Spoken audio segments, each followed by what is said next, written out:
Hello friends, this is Anurag Singh. Welcome to the Gyan Yatra.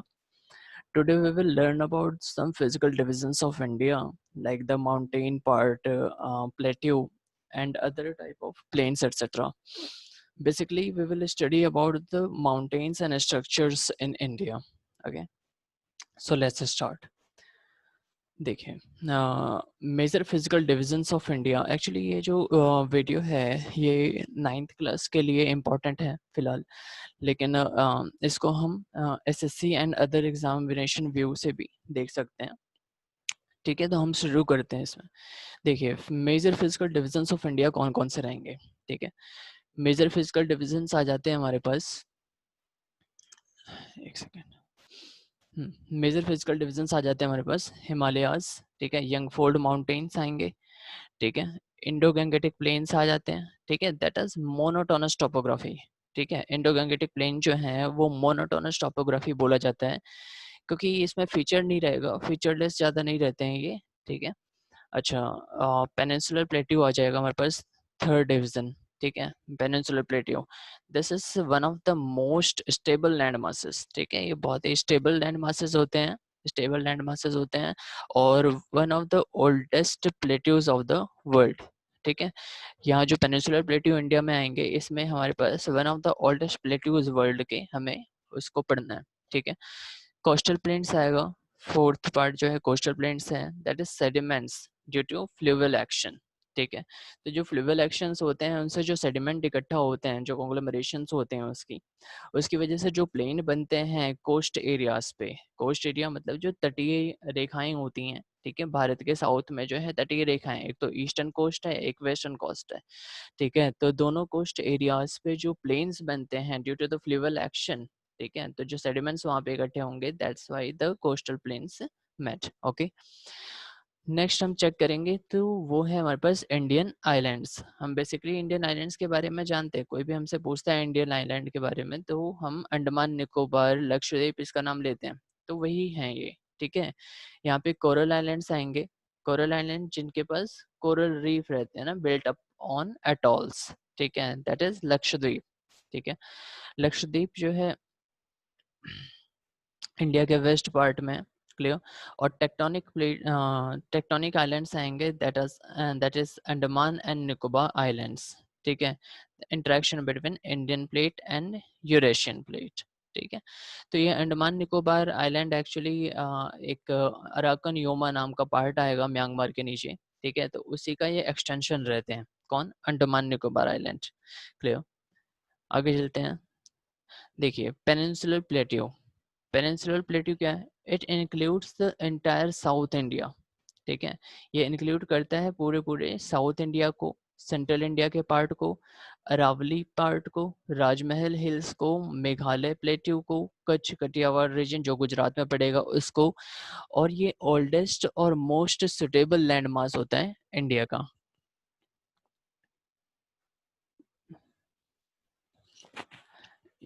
ये देखिए, ये Deccan plateau part आएगा।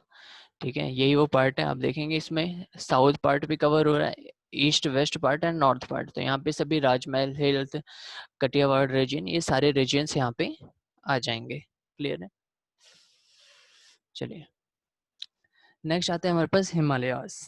ठीक है, ये हिमालयाज जो हैं, हम बेसिकली हिमालय के बारे में जानते हैं कि कराकोरम वहाँ पे पीक आ जाता है, एवरेस्ट का पीक आ जाता है, बेसिकली इन्हीं सब चीज़ों के लिए हिमालय को जानते हैं।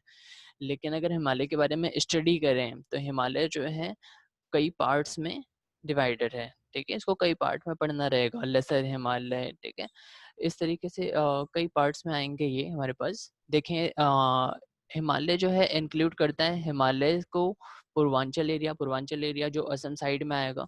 ठीक है, एंड देयर एक्सटेंशन, पूर्वांचल का जो एक्सटेंशन आएगा वही है अराकन योमा। ठीक है, अराकन योमा म्यांमार का, और अराकन योमा का एक्सटेंशन आ जाएगा कौन, अंडमान निकोबार आइलैंड। ठीक है,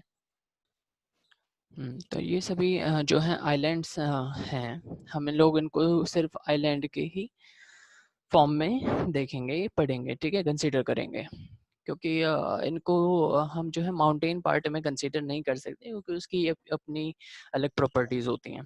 क्लियर, चलिए देखिए, it is the youngest and highly unstable landmass. ठीक है, अनस्टेबल यानी कि यहाँ पे कई तरीके की मतलब जैसे भूकंप वगैरह ये सारी चीज़ें आती रहती हैं। ठीक है, अर्थक्वेक वगैरह आते रहते हैं। और यंगेस्ट इसलिए क्योंकि सबसे लास्ट बार बने थे, मतलब सबसे कम टाइम में ये बने हैं। एक सेकेंड।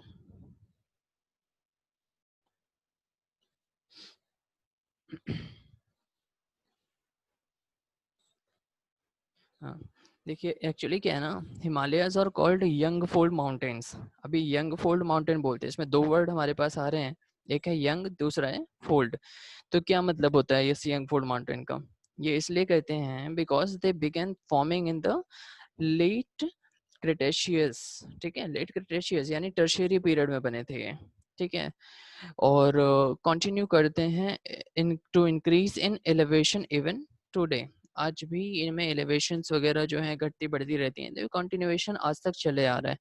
और इसी वजह से इनको यंग माउंटेन भी बोला जाता है। ठीक है, they are fold mountains due to the compressive forces. ठीक है, ये कंप्रेसिव फोर्सेस की वजह से, जैसे यूरेशियन प्लेट और इंडियन प्लेट आपस में टकराई थी, तो उसकी वजह से हिमालयन रेंजेस का जो है डेवलप हुआ था। ठीक है, और इसमें जो है कंप्रेसिव फोर्सेस आती हैं, इसकी वजह से कोलाइजन होता है। ठीक है, collision of two continental plates. ठीक है, Asian and the Indian and Australian plates. ठीक है, तो इसका कोलिजन की वजह से ये जो है माउंटेन बना है, that's why it is also known as the fold mountains. ठीक है, तो इस दोनों कैरेक्टरिस्टिक की वजह से इसको यंग फोल्ड माउंटेन बोला जाता है। ठीक है, तो ये है इसका पार्ट। और टेक्टोनिक मूवमेंट्स इसमें जो हैं वेरी कॉमन रहती हैं। टेक्टोनिक मूवमेंट्स की वजह से अर्थक्वेक वगैरह आने के चांसेस भी काफ़ी ज़्यादा रहते हैं इधर। ठीक है, नेक्स्ट आते हैं इंडो गैंगेटिक प्लेन। ठीक है, इंडो गैंगेटिक प्लेन हमें जो पढ़ना है, आपको नाम से ही पता चल रहा होगा, Indo for Indus river and Gangetic for Ganga. ठीक है, तो गंगा रिवर और इंडस रिवर के आसपास के जो प्लेन हैं उसी को पढ़ना है, तो that is Indo Gangetic plain. Between peninsular, अभी देखिए ये कहाँ पे है, तो ये पेनिनसुलर और हिमालयन रेंजेस के बीच में आएगी। ठीक है, पेनिनसुलर रीजन जो आएगा और हिमालयन रीजन जो आएगा उसके बीच में ये इंडो गैंगेटिक प्लेन आएगी। ये देखिए इंडो गैंगेटिक प्लेन, ये ऊपर पूरा हिमालयन पार्ट है। ठीक है, नीचे दक्कन का पार्ट आएगा, ये बीच में जो पार्ट आ रहा है that is Indo Gangetic plain. Okay, तो यही है इंडो गैंगेटिक प्लेन। ये मोस्ट यूथफुल है और मोनोटोनस है, काफ़ी मोनोटोनस है, क्योंकि यहाँ पे कोई वैरायटी नहीं होगी, कोई चेंज नहीं रहेगा। ठीक है, और टेक्टोनिक फोर्स से यहाँ पे अप्लाइड रहती हैं, अक्सर होती रहती हैं। ठीक है, काफ़ी प्रोन एरिया है वो टेक्टोनिक प्लेट्स के लिए। चलिए, तो कोस्टल प्लेन्स नेक्स्ट आएगा हमारे पास। कोस्टल प्लेन्स, ये कोस्टल प्लेन्स मैंने आपको बताया था स्टार्टिंग में ही। देखिए कोस्टल प्लेन्स जो है वो ईस्ट कोस्टल प्लेट्स हैं एंड वेस्टर्न कोस्टल प्लेन्स हैं। ठीक है, ये क्यों बने? ये बनते हैं कंसोलिडेशन ऑफ सेडिमेंट्स की वजह से। ठीक है, ये सेडिमेंट्स जो है रिवर के द्वारा लाई जाती हैं या कोई और भी फ्लो हो तो उसके द्वारा लाई जाती हैं, और इससे वो फ्लूवल डिपॉजिट्स होते हैं। ठीक है, और इन डिपॉजिट्स की वजह से ईस्टर्न कोस्ट पे और वेस्टर्न कोस्ट पे प्लेन्स बन जाते हैं, और these are the eastern coastal plains and western coastal plains. ये देखिए, ये जो ब्लैक स्केच से यहाँ पे एरिया मार्क की गई है, वही क्या है? Coastal planes. तो यहाँ पे जो पार्ट आ जाएगा वो आपका वेस्ट कोस्टल प्लेन्स आएगा, और इधर ईस्ट कोस्टल कोस्टल प्लेन्स आएगा।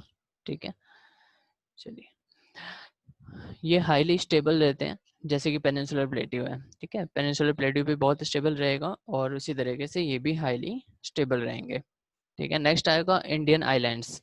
ये इंडियन आइलैंड्स जो है ये दो मेजर ग्रुप्स में इसको बांटा गया है, पहला है लक्षद्वीप, दूसरा है अंडमान एंड निकोबार।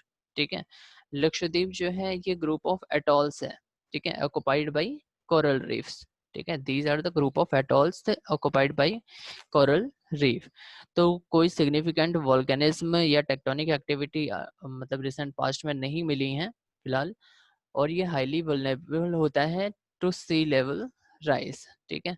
अच्छा, अंडमान निकोबार की बात करें तो भाई ये अराकन योमा का जो है कंटिन्यूएशन है, जो म्यांमार में पाया जाता है अराकन योमा, ठीक है। म्यांमार का जो पार्ट है वो अराकन योमा, उसके नीचे ये कंटिन्यूएशन है अंडमान एंड निकोबार आइलैंड, ठीक है। और ये एक्टिव वोल्केनोज अभी भी होते रहते हैं और टेक्टोनिकली ये एक्टिव है, ठीक है।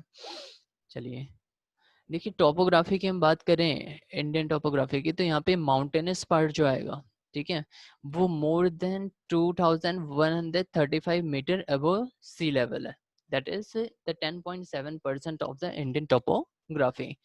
ओके, हिली एरिया जो आएगी that is 305 to 2135 metre above sea level, that is actually 18.6% of topography. Okay, plateau part जो आता है वो 305 से 915 मीटर सी लेवल उसकी हाइट रहती है, और 27.7% जो है ये इंडियन टोपोग्राफी का पार्ट रहेगा, और जो प्लेन्स एरिया है वो 43% पार्ट रहेंगे, ठीक है। चलिए, हम बेसिकली इस वीडियो में जो है हिमालयाज और उसके सभी पार्ट्स को पढ़ेंगे, ठीक है। बाकी प्लेन्स और प्लेट्यू वगैरह हम नेक्स्ट वीडियोस में डिस्कस कर रहे होंगे, ठीक है। तो पढ़ते हैं यहाँ पे। देखिए, हिमालय जो है, ठीक है, हिमालय को कुछ पार्ट्स में बांटा गया है, जैसे Shivalik ranges, these are also known as outer Himalayas, ठीक है, शिवालिक रेंज या आउटर हिमालय। उसके बाद आता है लेसर और मिडिल हिमालय, फिर आता है ग्रेटर हिमालयास, ठीक है। उसके ऊपर जाएंगे हम लोग तो ट्रांस हिमालयाज आ जाएगा, जिसको तिब्बतन हिमालय कहते हैं। क्यों? क्योंकि इसका मेन पार्ट जो है, मेन और सिस्टम जो है पूरा का पूरा तिब्बतन पार्ट में आता है, ठीक है। और फिर आता है ईस्टर्न हिमालय, जो कि पूर्वांचल कहते हैं उसे। ये चेन ऑफ हिल्स रहती है नॉर्थ ईस्ट इंडिया में, ठीक है। हम मैप पे चेक करते हैं थोड़ा। ये देखिए, ये देखिए, ये आउटर हिमालयाज हैं, ये सबसे नीचे इस तरीके से जा रहे हैं, ठीक है। सबसे नीचे जो पार्ट रहेगा जो भारत के अंदर रहेगा दैट इज आउटर हिमालय, ठीक है। Lesser Himalaya, this is also known as Himachal ranges, ठीक है। हिमाचल आता है यहाँ पे, तो ये हिमाचल से होता हुआ जाएगा, इसी वजह से इसको कहते हैं। तो ये लेसर हिमालय है। अच्छा, ये नेक्स्ट आएगा ग्रेट हिमालयाज। ग्रेट हिमालयाज देखिए, ये पूरा का पूरा इस तरीके से जा रहा होगा, ठीक है। पूरा ये ग्रेट हिमालय इस तरह से जा रहा है। यहाँ पे एक कट लगता है और यहाँ पे एक कट लगेगा, ठीक है, नामचा बरवा और इधर नंगा पर्वत पे, ठीक है। तो यहाँ से ये इस तरीके से जा रहा है पूरा ग्रेट हिमालयाज, और इसके पार हम जाएंगे, ठीक है, तो वो ट्रांस हिमालय आएगा, जिसका कुछ पार्ट हमारे पास यानी कश्मीर वगैरह में आ जाता है, बाकी सारा पार्ट जो है चाइना तिब्बत के अंदर ही आएगा, ठीक है। तो that is trans Himalayan ranges.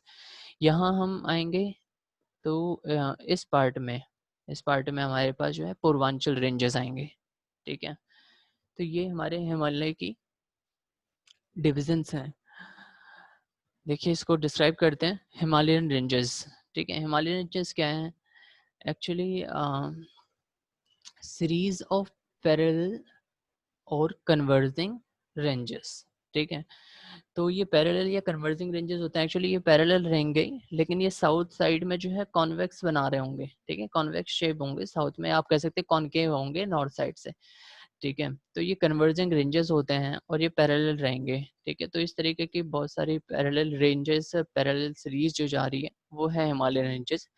The ranges are separated by deep valleys, ठीक है। तो कई सारी डीप वैली बन रही होती हैं, क्योंकि और वो हाईली डिसेक्टेड टोपोग्राफी होती है इसकी, ठीक है, क्योंकि इसमें प्लेट्यू और अपलैंड्स वगैरह भी थोड़े थोड़े आ रहे होते हैं, divided by a number of deep valleys.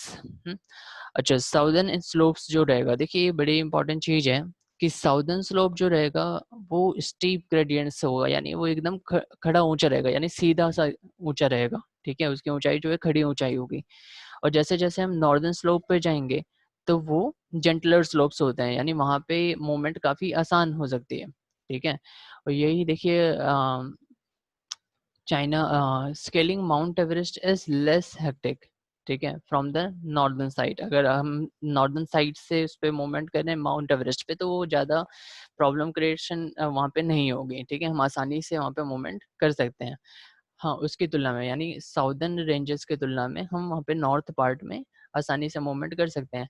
लेकिन क्या है कि चाइना जो है रिस्ट्रिक्शंस डाल चुका है, ठीक है। इस वजह से क्लाइंबर्स को जो है साउदर्न स्लोप से मूव करना रहता है, जो कि एक्चुअली स्टीपर है, ठीक है। वो स्टीपर है और साउदर्न स्लोप जो है नेपाल में आ रहा है, तो नेपाल से वहाँ पे माउंट एवरेस्ट की चढ़ाई करनी पड़ती है और स्केलिंग करनी पड़ती है। इसकी वजह से ज़्यादा प्रॉब्लम रहती है, क्योंकि वहाँ पे नेपाल के पार्ट जो है वो साउदर्न स्लोप है और साउदर्न स्लोप जो है स्टीपर है, ठीक है। तो वहाँ पे मूवमेंट करना ज़्यादा मुश्किल रहता है। चलिए, most of the Himalayan ranges fall in India. ज़्यादातर जो हिमालयन रेंजेस हैं वो इंडिया में है, नेपाल में है और भूटान में है, ठीक है। Northern slopes are partly situated in Tibet, that is trans Himalayas. तो जो नॉर्दर्न स्लोप आ रहा है वो बेसिकली किधर, तिब्बत यानी ट्रांस हिमालयाज में पाया जाएगा। Well the western extremely lies in Pakistan, ठीक है। तो जो वेस्टर्न पार्ट रहेगा वो पाकिस्तान में, अफगानिस्तान में और सेंट्रल एशिया में पाया जाएगा हिमालय का, ठीक है। Himalayas between Tibet and Ganga plane.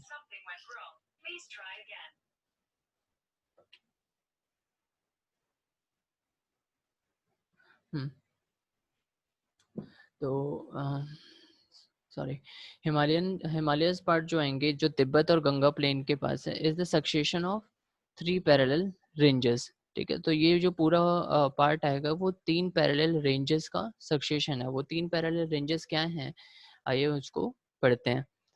देखिए, पहला है शिवालिक रेंज। शिवालिक रेंज जिसको कि आउटर हिमालय भी कहा जाता है, ठीक है। शिवालिक रेंज जिसको आउटर हिमालयाज के नाम से भी जानते हैं, ठीक है। ये लोकेट करता है किधर, ये ग्रेट प्लेन्स और लेसर हिमालय के बीच में लोकेट करता है। ग्रेट प्लेन्स यानी नीचे गंगेटिक प्लेन वगैरह जाएंगे, उनको ग्रेट प्लेन बोला जाएगा, और इसके ऊपर जो हिमालय का पार्ट आएगा उसको लेसर हिमालय बोलते हैं, ठीक है। सबसे नीचे अभी मैंने आपको दिखाया था आउटर प्लेन्स, लेसर प्लेन्स, और उसके बाद ऊपर आएगा, ठीक है, तो ग्रेट हिमालयाज, और उसके बाद ट्रांस हिमालयाज। तो ग्रेट प्लेन्स और लेसर प्लेन्स के बीच में ये पार्ट आ रहा है, उसको आउटर हिमालयाज या शिवालिक रेंजेस कहते हैं। एल्टीट्यूड जो है वो वेरी करती हैं, 600 से 1500 मीटर तक के यहाँ पे हिल्स देखे जा सकते हैं, ठीक है। ये जो है 2400 किलोमीटर इसकी पूरा डिस्टेंस रहेगा जो ये कवर करता है, from Potwar plateau to Brahmaputra valley, ठीक है। पोटवार प्लेट्यू जो है इस्लामाबाद के नीचे पार्ट आएगा, वहाँ पे पोटवार प्लेट्यू पाया जाता है मतलब वहाँ पे, और ब्रह्मपुत्र वैली जो है इधर असम पार्ट में आएगी, ठीक है। तो ब्रह्मपुत्र वैली से एक इम्पॉर्टेंट चीज़ है, एक मजूली आइलैंड है, ठीक है। तो मजूली आइलैंड जो है वर्ल्ड की लार्जेस्ट आइलैंड है जो कि असम में है, ठीक है। तो ये याद करने लायक बात है, ठीक है, पॉइंट है। चलिए, the southern slopes the southern slopes are steep while the northern slopes are gentle, ठीक है। विथ तो जो आएगी शिवालिक की, वो विद वेरी करती है अलग अलग, जैसे 50 किलोमीटर हिमाचल प्रदेश में और less than 15 kilometres in Arunachal Pradesh. तो ये विथ जो है वेरी करती है, जो उसकी चौड़ाई रहेगी सरफेस एरिया टाइप, तो वो 50 किलोमीटर हिमाचल प्रदेश में रहेगा और 15 किलोमीटर अरुणाचल प्रदेश में। चलिए, they are almost unbroken chain of low hills, ठीक है। तो ऑलमोस्ट ये अनब्रोकन चेन होते हैं, जो आउटर हिमालय है वो अनब्रोकन चेन है। लेसर हिमालय में चेन जो है टूट टूट करके बनी है, ठीक है, लेकिन ये एक तरीके से पूरा अनब्रोकन चेन है, ठीक है। चेक करते हैं एक सेकंड। तो ये पूरा अनब्रोकन चेन आ जाएगा, और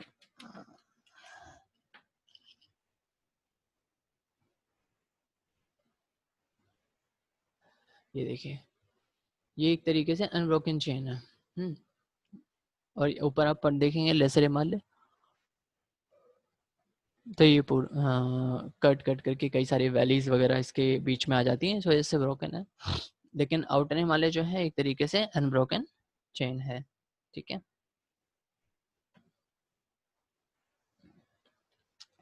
अच्छा, फिर हाँ, अब यहाँ पे हम चेक करते हैं, तो ये अनब्रोकन चेन है, बस एक गैपिंग आती है, वो 80 टू 90 किलोमीटर लगभग रहती है, जो तीस्ता रिवर और रदक रिवर के बीच में आती है, ठीक है। Shivalik ranges from north east India, Shivalik ranges from north east India up to Nepal are covered with thick forest. ठीक है, नॉर्थ ईस्ट इंडिया यानी असम पार्ट से हम होते हुए जाएंगे नेपाल के साइड, तो वहाँ पे थिक फॉरेस्ट रहेंगे, लेकिन धीरे धीरे फॉरेस्ट कवर जो है डिक्रीज होने लगता है जैसे जैसे हम नेपाल के वेस्ट पार्ट में आते रहेंगे। ठीक है, toward west part of the Nepal. ठीक है, तो ऐसा क्यों होता है? क्योंकि रेनफॉल डिक्रीज कर जाती है, क्वांटिटी ऑफ रेनफॉल डिक्रीज हो जाती है ईस्ट टू वेस्ट एरिया में। ठीक है, शिवालिक एंड गंगा प्लेन्स पे। ठीक है, तो southern slopes of Shivalik ranges in Punjab and Himachal Pradesh are almost devoid of forest cover. ठीक है, तो इस तरीके से हम बात करें तो पंजाब और जो हिमाचल प्रदेश का पार्ट आएगा वहाँ पे जो है फॉरेस्ट कवर बिल्कुल भी नहीं है। ठीक है, these slopes are highly dissected by the seasonal streams called chos. ठीक है, तो ये जो हिमाचल प्रदेश में पार्ट आएगा या पंजाब पंजाब के पास जो पार्ट आएगा वो बहुत ज़्यादा डिसेक्टेड रहता है सीजनल स्ट्रीम से जिनका नाम होता है चोस। ओके, वैलीज जो है ये पार्ट है किसकी? सिंक्लाइंस की और एंटिक्लाइंस की पार्ट है कौन? हिल्स। ठीक है, तो वैलीज जो होती हैं वो सिंक्लाइंस के पार्ट हैं और हिल्स जो है वो एंटीक्लाइंस या आप बोल सकते हैं एंटी सिंक्लाइंस के पार्ट हैं। ठीक है, चेक करने जरा ये एंटीक्लाइंस और सिंक्लाइंस क्या है। एक्चुअली में जो टेक्टोनिक प्लेट्स की मूवमेंट रहती है तो वो अपवर्ड एंड डाउनवर्ड इस तरह से मूवमेंट हो रही होगी। ठीक है, तो इस मूवमेंट की वजह से ये एरिया जो है ये उठ करके इस तरह से ए शेप बन रहा है। ठीक है, और यहाँ पे हम देखें तो ये एस शेप बन रहा है। ठीक है, तो आप इसको याद करने के लिए रख सकते हैं कि ए शेप, ये ए शेप बन रहा है एंटीक्लाइन। ठीक है, हाफ फोल्ड जो है वो डाउनवर्ड मूव करेगा और इसका हाफ फोल्ड जो है अपवर्ड मूव करेगा, दैट इज एस शेप। ठीक है, ये इस तरह से एस शेप बनाएगा। तो सिंक्लाइन एंटीक्लाइन अगर हम साइंस में पढ़ रहे होते थे तो वेव्स में हमने ट्रफ और क्रेस्ट पढ़ा है। ठीक है, तो एंटीक्लाइन एक तरीके से क्रेस्ट का पार्ट है और सिंक्लाइन एक तरीके से ट्रफ का पार्ट है। ठीक है, चलिए देखो formation of Himalayas already explain, formation तो बता चुके हैं हिमालय के हम पहले ही। यहाँ पे शिवालिक की फॉर्मेशन जानते हैं। देखिए Shivaliks were formed last of all the ranges, जितने रेंजेस रहे हैं उन सबके बाद से शिवालिक रेंजेस बनी है जो कि 2 to 20 मिलियन ईयर्स है वो बनी है। ठीक है, शिवालिक और कंसोलिडेटेड सैंड्स। ठीक है, मतलब ये जो है कई सारे डिपॉजिट्स यहाँ पे रहे हैं, तो वो डिपॉजिट्स क्या क्या हैं? वो हैं सैंड्स, ग्रेवल्स। ठीक है, और ये कैसे आए? ये जो है अलग अलग जो रिवर्स फ्लो कर रही हैं जो नॉर्थ पार्ट से आ रही हैं, ठीक है, उनके वजह से उनके साथ जो भी सेडिमेंट्स रहते हैं उनको ला करके यहाँ पे डिपॉजिट कर दिया जाता है। ठीक है, these deposits were folded and hardened, धीरे धीरे ये जो फोल्ड होते रहे, हार्ड होते रहे। क्यों? क्योंकि कंप्रेशन रहेगा वहाँ पे, कंप्रेशन रहता है जो कि north ward movement of Indian plate की वजह से होता है। ठीक है, उस कंप्रेशन की वजह से वो वहाँ पे फोल्ड हो गए और हार्डन हो गए। ठीक है, तो इस तरीके से वहाँ पे प्लेन सरफेस बनी है।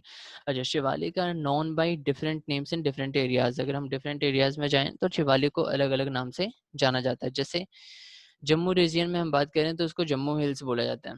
ठीक है, अरुणाचल प्रदेश के रीजन में दाफला, मेरी, अबोर या मिशमे हिल्स के नाम से जाना जाता है। उत्तराखंड के एरिया में द ढंग रेंज एंड धुंडवा रेंज भी बोला जाता है। ठीक है, नेपाल में इसको चुरिया घाट हिल्स भी बोला जाता है। इसका जो पार्ट आएगा उसको नेपाल में चुरिया घाट हिल्स बोलते हैं। ठीक है, यहीं पे आपको दून के फॉर्मेशन भी मिल जाती है। दून से आपको एक शब्द याद आ रहा होगा, देहरादून। ठीक है, एक प्लेस है देहरादून, वो याद आ रहा होगा, तो दून या दूराज बोलते हैं उसको। उसकी फॉर्मेशन भी हम यहाँ पे एक्सप्लेन करते हैं। देखिए Shivalik hills were found by the accumulation of conglomerates. ठीक है, अलग अलग जो सैंड वगैरह चीजें हैं उनके डिपॉजिट से शिवालिक हिल्स बन रही हैं। ठीक है, तो वहाँ पे sand, stone, silt, gravel, debris, ये सारे और ऐसे ही कई सारे एलिमेंट्स मिल रहे हैं। ठीक है, तो these conglomerates in the initial stages of deposition obstructed the course of the reverse draining. ठीक है, तो जो ऊपर से नदियां आ रही हैं उनको ये ऑब्स्ट्रक्ट करते थे। ठीक है, ऑब्स्ट्रक्ट करते थे। अभी ऑब्स्ट्रक्ट करेंगे तो नदियों से कट के यहाँ पे जो है छोटे छोटे मतलब लेक्स बन जाते थे जो टेम्परेरी होते थे।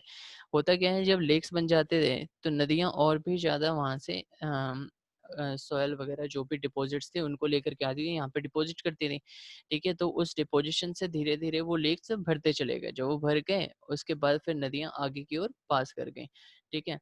तो भरने के बाद जो है ये पूरा पार्ट हमारे पास दून बन जाता है। With the passage of time, these temporary lakes accumulated more and more conglomerates. The conglomerates were well settled at the bottom of the lakes.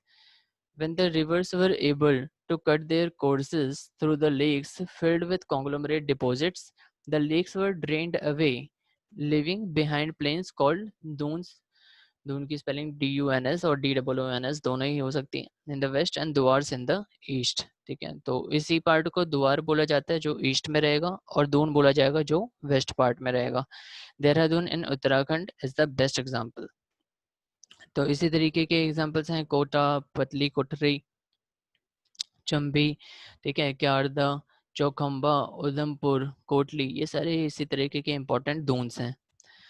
Clear. So next आते हैं मिडिल और द लेसर हिमालय, ठीक है। Outer Himalaya के बाद laser Himalaya का part आ रहा है।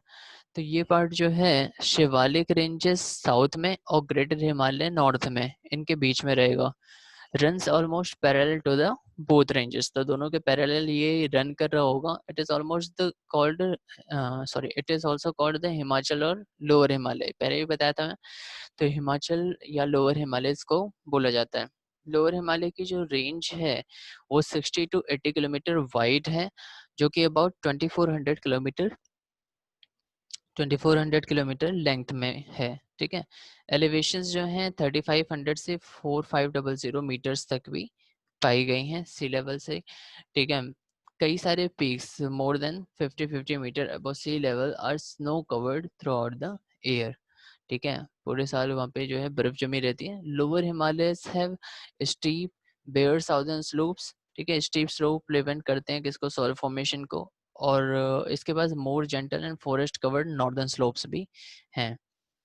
Next Uttarakhand, the middle Himalayas are marked by, Uttarakhand में जो मिडिल हिमालय है उसको मसूरी और नाग तिब्बा रेंजेस के नाम से मार्क किया गया है, जाना जाता है, ठीक है। महाभारत लेक्स जो कि साउदर्न पार्ट है किसका, नेपाल का, साउदर्न नेपाल का पार्ट है, ये इसकी कंटिन्यूएशन है, मसूरी रेंज की कंटिन्यूएशन है कौन, महाभारत लेक, ठीक है।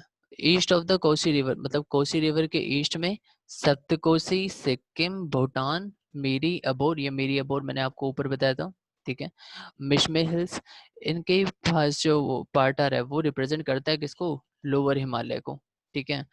Middle Himalaya ranges are more friendly to human contact, ठीक है। क्यों भाई, मिडिल हिमालयन रेंजेस जो है ना वो वहाँ पे ह्यूमन कांटेक्ट ज़्यादा है, यानी ह्यूमन ज़्यादा रह रहे हैं उधर, मतलब वहाँ पे रहने की व्यवस्था बड़ी है, ठीक है। तो majority of the Himalayan hill resorts like, जितने भी हम रिजॉर्ट वगैरह जा रहे होते हैं जैसे शिमला, मसूरी, है ना, रानीखेत, नैनीताल, अल्मोड़ा, ये सारे पार्ट जो है किधर आते हैं, मिडिल हिमालयस में। तो हमें ये याद रखना है कि ये सारे पार्ट किधर आएंगे, मिडिल हिमालयस में।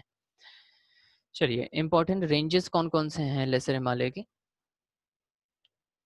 लेसर हिमालय के इम्पॉर्टेंट रेंजेस हैं आपके पास, पीर पंजाल रेंज, ये पीर पंजाल रेंज किधर आता है, जम्मू कश्मीर, ठीक है।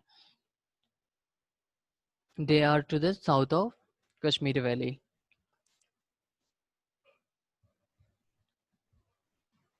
फिर आता है धौलाधर रेंज, ठीक है। धौलाधर रेंज जो है वो हिमाचल प्रदेश में आएगा। मसूरी रेंज और नाग तिब्बा रेंज जो आएगा वो उत्तराखंड का पार्ट है, ठीक है, नाग तिब्बा रेंज। और महाभारत लेक जो है नेपाल का पार्ट है, ठीक है। अच्छा, अब आते हैं ग्रेट हिमालयाज पे। ये ग्रेट हिमालयाज पे हम देखें अगर, तो हाँ, ग्रेट हिमालयस पे हम देखें तो it is also known as inner Himalaya, ठीक है। इनर हिमालय और सेंट्रल हिमालय भी इसको कहते हैं, या हिमाद्री भी इसी को कहते हैं, ठीक है। इसकी एलिवेशन आएगी 6100 मीटर अबव सी लेवल, और एवरेज विड्थ है इसकी 25 kilometres. Clear. It is mainly formed of the central crystallines, ठीक है, जो सेंट्रल क्रिस्टलाइन जैसे ग्रेनाइट नीस वगैरह होते हैं, और मोर मेटामॉर्फोज्ड जो सेडिमेंट्स रहेंगे जैसे लाइमस्टोन वगैरह, इनसे ये बना है, ठीक है। फोल्ड जो इसके रेंजेस के रहेंगे वो एसिमेट्रिकल रहेंगे, सिमेट्रिकल नहीं। सिमेट्रिकल मतलब होता है सब लगभग सेम टाइप के रह रहे हैं, वैसे नहीं, एसिमेट्रिकल रहेंगे। यानी इसके पास स्टीप साउथ स्लोप भी रहेगा और जेंटल नॉर्थ स्लोप भी रहेगा। Clear? This mountain are convex to the south just like other two. तो ये मैं पहले ही बताया था ना, तो कन्वेक्स रीजन्स रहेंगे, कन्वर्जिंग टाइप के ये चीज़ें रहती हैं, ठीक है, इसकी टोपोग्राफी रहती है। तो कन्वेक्स रहेगा जैसे कि बाकी के दोनों हैं, ठीक है, लेसर एंड आउटर हिमालयस जिस तरीके से, वैसे ये भी कॉन्वेक्स आर्क क्रिएट करेगा साउथ के साइड, ठीक है। ये देखिए टर्मिनेट करता है अब्रप्टली एट द सिंटेक्सियल बैंड्स, ठीक है। सिंटेक्सियल बैंड में ये टर्मिनेट करता है वंस इन द नंगा पर्वत, ठीक है, एक नंगा पर्वत आएगा और नॉर्थ वेस्ट पार्ट में, और दूसरा है नामचा बरवा, ठीक है। तो यहाँ पर ये जो है टर्मिनेट करता है अब्रप्टली, ठीक है। अच्छा, this mountain ranges boast of the, हाँ बिल्कुल, यहाँ पे जो है टॉलेस्ट पीक्स, वर्ल्ड के जो टॉलेस्ट पीक्स हैं उनका नाम है, वो ज़्यादातर यहाँ पे पाए जाते हैं। देखिए नेपाल में जो है इसको सागरमठ बोलते हैं, ठीक है, इस पहाड़ को नेपाल में सागरमठ बोलते हैं, यानी goddess of the sky.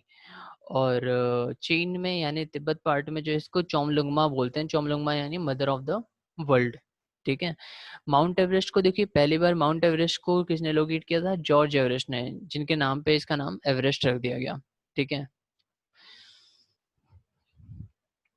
George Everest जो थे उस टाइम की सर्वेयर जनरल ऑफ इंडिया थे, है ना, 1841, and in 1852 it was established as the highest peak of the world, ठीक है।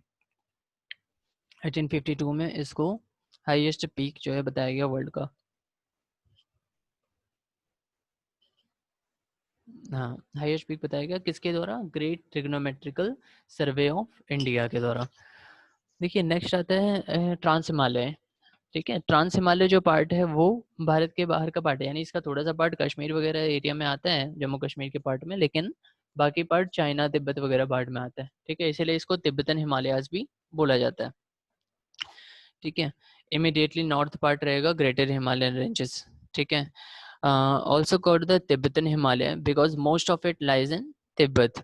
तो इसके अंदर जो है जसकर, लद्दाख, कैलाश रेंजेस, ठीक है, कैलाश पर्वत, एंड कराकोरम रेंजेस भी इसी में आएंगे, ठीक है। K2 जो कि इंडिया में ही है, कराकोरम द्वितीय, वो भी इसी का मतलब इसी इसी पार्ट का एक रीजन है, ठीक है।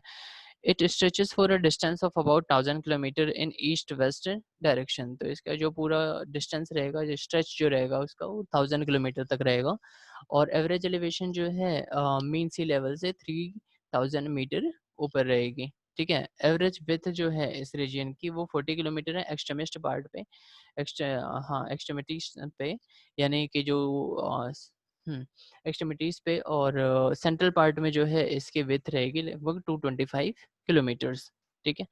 नंगा पर्वत जो है वो इम्पोर्टेंट रेंज है इसका, जो कि जस्कर रेंज में आएगा, ठीक है। North of the Zaskar range and running parallel to it is the Ladakh range, ठीक है। जस्कर रेंज और उसके पैरेलल कौन सा जा रहा है? लद्दाख रेंज। तो only a few peaks of this range attain heights of over 6000 metre. तो यहाँ पे ज़्यादा बड़े पीक्स तो नहीं है, ठीक है, यहाँ पे ज़्यादा बड़े पीक्स नहीं है, लेकिन फिर भी 6000 मीटर तक के कुछ पीक हैं, जिनमें से एक आ जाता है हमारे पास K2, ओके, गॉडविन ऑस्टन भी उसको बोलते हैं। अच्छा, कैलाश रेंज, गैंगडाइज इन चाइनीज, ठीक है, कैलाश रेंज को गैंगडाइज बोलते हैं चाइनीज में। And western Tibet is the offshoot of the Ladakh range, ठीक है। तो ये लद्दाख रेंज का ऑफशूट है ये कैलाश रेंज। हाईएस्ट पीक है माउंट कैलाश, ठीक है, जो कि 6714 मीटर है। River Indus originate from the northern slope of the Kailash range. बिल्कुल, ये ध्यान रखने के लिए है कि इंडस रिवर का जो ओरिजिनेट है, ठीक है, ओरिजिन पॉइंट है, वो नॉर्दर्न स्लोप है किसका? कैलाश रेंज का, ठीक है। The northernmost range of the trans Himalayan ranges in India is the great Karakoram range. तो जो इंडिया में पार्ट आएगा, ठीक है, इंडिया में पार्ट आएगा ट्रांस हिमालयन रेंजेस का, वो क्या है? ग्रेट कराकोरम रेंजेस हैं, जिसको हम लोग कृष्णगिरी रेंज के नाम से भी जानते हैं, ठीक है। कराकोरम रेंज जो है एक्सटेंड करता है ईस्टवर्ड फ्रॉम द पामीर, ठीक है, पामीर पठार आता है, पामीर प्लेट्यू आता है, ठीक है, उधर से जो है वो ईस्टवर्ड की ओर extend करेगा for about 800 kilometers. It is a range which with lofty peaks, ठीक है, जिसका एलिवेशन लगभग 5500 मीटर या उससे ऊपर थोड़ा सा रह सकता है, ठीक है. It is the abode of some of the greatest glaciers, ठीक है, जो बड़े बड़े ग्लेशियर्स हैं वो इधर पाए जाते हैं, ठीक है. Some of the peaks are more than 8000 metres, बिल्कुल उनमें से एक है K2 जो कि 8611 मीटर्स की है, ठीक है. और जो हमारे पास ये है माउंट एवरेस्ट, उसकी कितनी हाइट है, उसकी है 8848 मीटर, ठीक है. चलिए, तो गॉडविन ऑस्टिन या कॉगिर के नाम से भी K2 को जाना जाता है. That is the second highest peak in the world, ठीक है, and highest peak in the Indian union. चलिए, Ladakh plateau lies to the north east of the Karakoram range, ठीक है. लद्दाख प्लेट्यू जो है वो नॉर्थ ईस्ट पार्ट में है हमारे पास कराकोरम रेंजेस के. It has been dissected into number of plains and mountains, जिनमें से हमारे पास कुछ हैं जैसे सोडा प्लेन्स, अक्साई चेन, लेंगजी टांग, ठीक है, डेप्सांग प्लेन, चांगचेंगमो, ये सारी चीज़ें आती हैं, ठीक है, लद्दाख प्लेन्स में. Formation of Indo Gangetic Brahmaputra plain, देखिए प्लेन जो है हम लोग नेक्स्ट वीडियो में पढ़ेंगे, फिलहाल अभी माउंटेन्स ही कवर कर लेते हैं. सो आज के लिए इतना ही. थैंक यू गाइस, और वीडियो अच्छी लगे तो प्लीज़ आप लाइक कीजिए, कमेंट कीजिए अगर कोई प्रॉब्लम है तो, ठीक है. और अगर आप इस चैनल पर न्यू हैं तो प्लीज़ सब्सक्राइब कीजिए एंड बेल आइकन को हिट कीजिए ताकि आपको कोई भी वीडियो इस तरीके की आपको अपने गैजेट पर आसानी से मिल सके. Thank you.